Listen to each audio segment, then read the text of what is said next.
This refugee camp in the north of Ethiopia is home to some of the 800,000 refugees currently living in the country.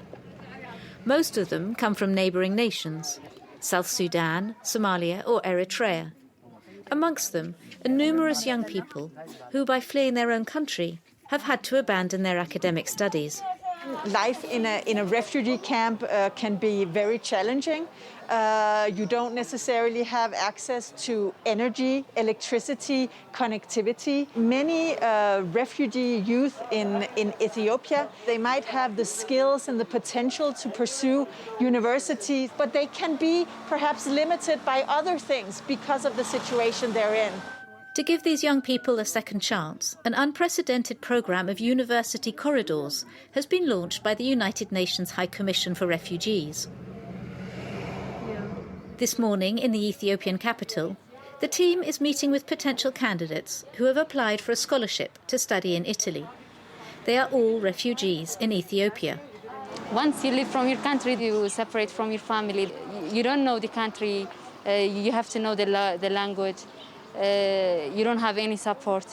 You just do everything by yourself. So this makes it hard. Jonas is 26. A year ago, he fled from his home country of Eritrea, considered to be one of the most brutal dictatorships in the world. Before leaving his country, he got a bachelor's degree. This morning, he's preparing for an interview as part of the remote selection process with an Italian university. It's a test. But I feel confident that I can achieve this interview. Yeah, I'm applying for the Master's in Management Engineering. You know, if I get this opportunity, my life will totally be changed. I'm going to also achieve my all future goals.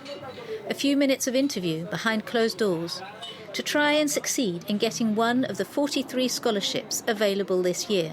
So how do you feel? Is it a relief or? No, I'm relieved. Yeah, I feel confident. Yeah. During the whole process, staff from the UN help the candidates with their applications and the administrative procedures required for the happy chosen few. They can come to UNHCR's offices and use the internet to work on their applications.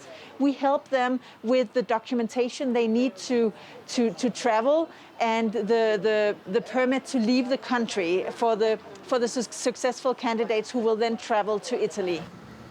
Italy, where 28 universities have joined the programme, like this one in Rome.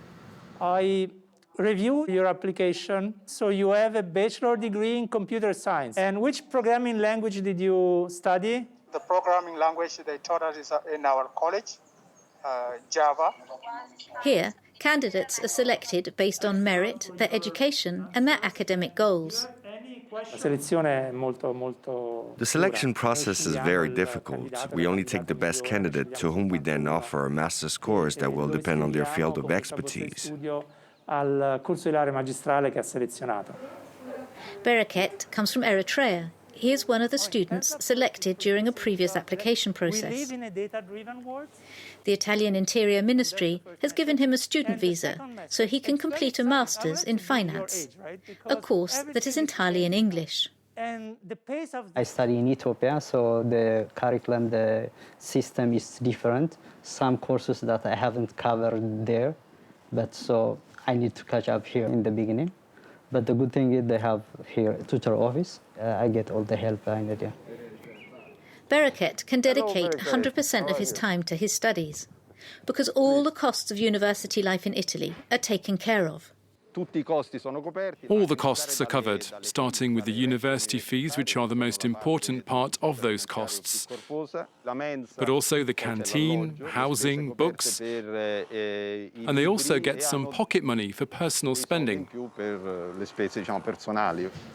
All the students on the programme get special attention, pedagogical support, legal assistance and psychological help.